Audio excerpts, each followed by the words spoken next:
Brought to you by Penguin.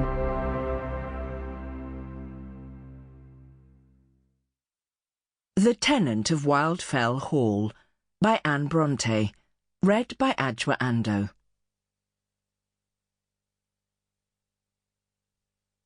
Introduction by Stevie Davies. New readers are advised that this introduction makes details of the plot explicit. Sick of mankind and their disgusting ways, scribbled Brontë in pencil at the back of her prayer book. In her 1845 diary paper, she wrote of having undergone unpleasant and undreamt-of experiences of human nature at Thorpe Green, where she had been working as a governess for 5 years. Anne had seen at close quarters her brother's degeneration and disgrace, the hypocrisy, affectation and abuse of privilege of the gentry class. She had been bereaved, had understood that she would probably never marry and have the baby she craved, had felt her faith severely tested by desperate periods of religious doubt. The Tenant of Wildfell Hall was the testament of this sombre vision. Reviewers reacted with fascinated shock to this coarse and brutal work, in which elite males degenerate into addicts and libertines. Charles Kingsley criticised the work as atonal, tortured by a defective chord in which one false note perpetually recurs. The defective chord might be called the key of H, in which a system of characters, Huntingdon, Hargrave, Hattersley, echoed by Halford and Helen, and in G, Grimsby, at Grassdale, riot against human decency. The H characters are more than men behaving badly, drinking, gaming, abusing their wives and servants and dogs, squandering fortunes, fornicating. They are hell-bent souls recklessly playing away the hope of heaven within a patriarchal system that licenses the soulless pleasures of gentlemen. The cosmic and the domestic occupy the same page, and the realism of the telling coexists with a quality resonant of medieval morality drama and Dr. Faustus. In Wildfell Hall, moral disease has become a norm.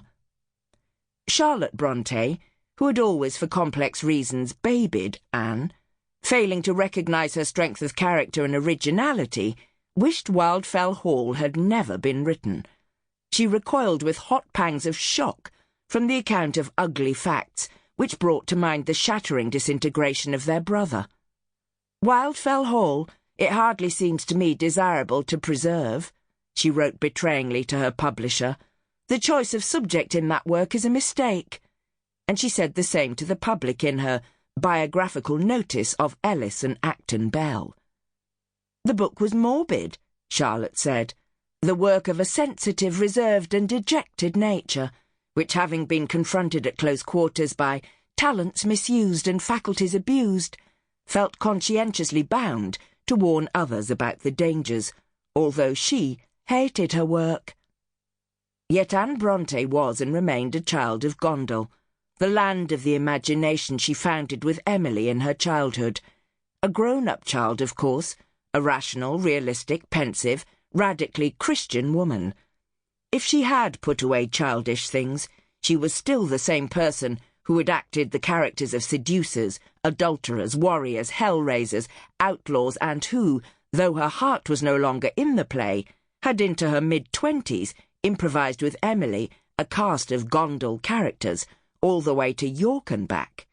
And during our excursion we were Ronald McCalkin, Henry Angora, Juliet Angustina, escaping from the palaces of instruction to join the royalists, wrote Emily in her diary paper of 1845. Echoes of Gondal, combined with addictive childhood reading of Moore's Life of Byron, with its account of wild Regency womanizing, gaming, shooting, carousing, and those more recondite pleasures of sacrilege exemplified in dressing as monks and drinking from a human skull filled with burgundy. Hence, surely, the bold and free dialogue in the diary section of The Tenant of Wildfell Hall. The quality of language caught warm, slangy and sharp from the speaker's mouth. The scintillating sex appeal of Arthur Huntingdon. Sample complete. Ready to continue?